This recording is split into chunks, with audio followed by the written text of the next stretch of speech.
نحمده ونصلي على رسوله الكريم أما بعد فأعوذ بالله من الشيطان الرجيم بسم الله الرحمن الرحيم وإذا سألك عبادي عني فإني قريب أجيب دعوة الداعي إذا دعاني فليستجيبوا لي وليؤمنوا بي لعلهم يرشدون صدق الله العظيم. واجب الاحترام معزز سامعین، سابقہ گفتگو میں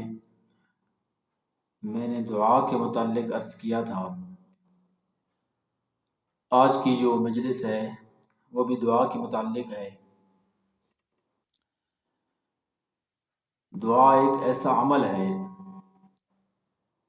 جس مسلمان کی دعا جتنی مضبوط ہوگی اس کا اپنے رب کے ساتھ اتنا ہی تعلق مضبوط ہوگا،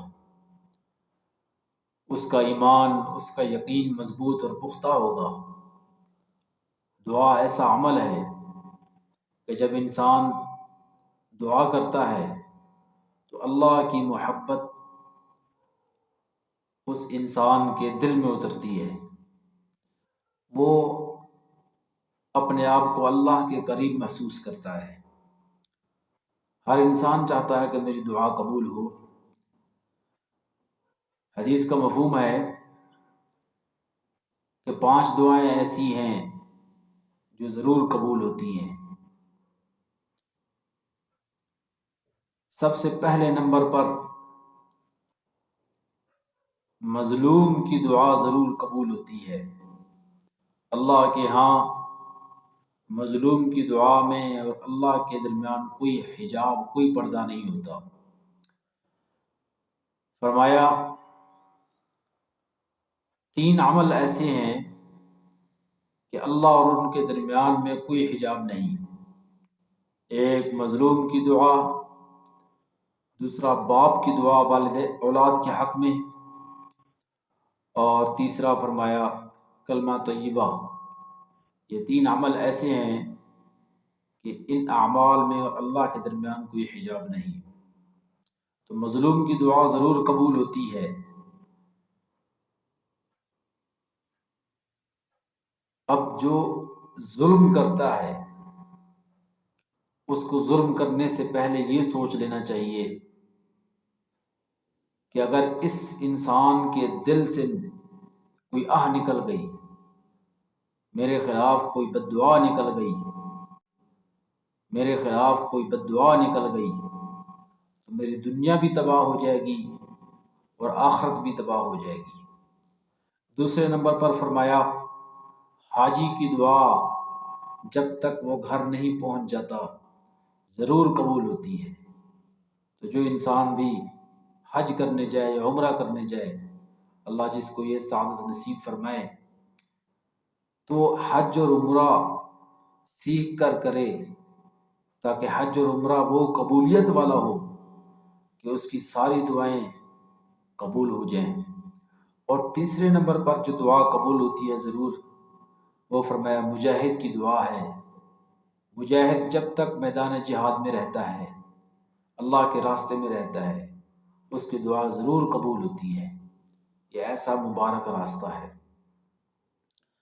اور چوتھے نمبر پر جو دعا ضرور قبول ہوتی ہے وہ فرمایا مریض کی دعا ہے. اس لیے علماء نے لکھا ہے مریض کے پاس جاؤ تو اس کو دعا دو بھی، لیکن اس سے دعا ضرور لو، کیونکہ وہ اللہ کے قریب ہوتا ہے اور مریض جو دعا بھی کرتا ہے اللہ ضرور قبول فرماتے ہیں. حالت مرض کے اندر وہ قابل رحم ہوتا ہے تو اللہ اس کی دعا ضرور قبول فرماتے ہیں. اور 5ویں نمبر پر فرمایا کہ مسلمان کے حق میں غیب میں دعا ضرور قبول ہوتی ہے.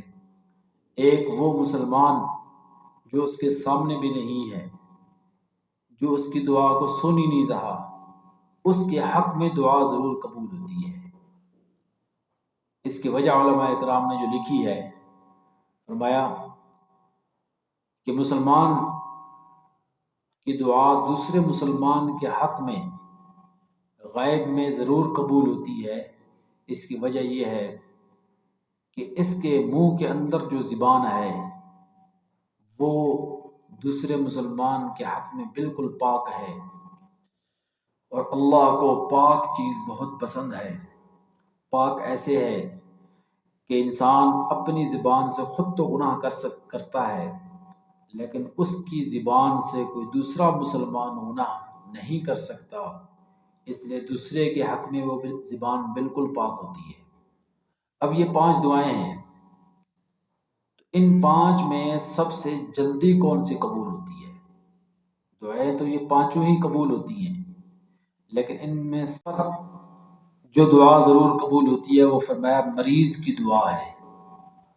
اس لیے علماء نے لکھا ہے مریض کے پاس جاؤ تو اس کو دعا دو بھی، لیکن اس سے دعا ضرور لو، کیونکہ وہ اللہ کے قریب ہوتا ہے، اور مریض جو دعا بھی کرتا ہے اللہ ضرور قبول فرماتے ہیں۔ حالت مرض کے اندر وہ قابل رحم ہوتا ہے تو اللہ اس کی دعا ضرور قبول فرماتے ہیں۔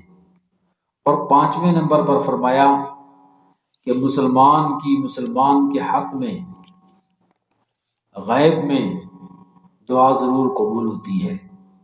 ایک وہ مسلمان جو اس کے سامنے بھی نہیں ہے، جو اس کی دعا کو سن ہی نہیں رہا، اس کے حق میں دعا ضرور قبول ہوتی ہے۔ اس کی وجہ علماء اکرام نے جو لکھی ہے، فرمایا کہ مسلمان کی دعا دوسرے مسلمان کے حق میں غیب میں ضرور قبول ہوتی ہے۔ اس کی وجہ یہ ہے کہ اس کے منہ کے اندر جو زبان ہے وہ دوسرے مسلمان کے حق میں بالکل پاک ہے، اور اللہ کو پاک چیز بہت پسند ہے۔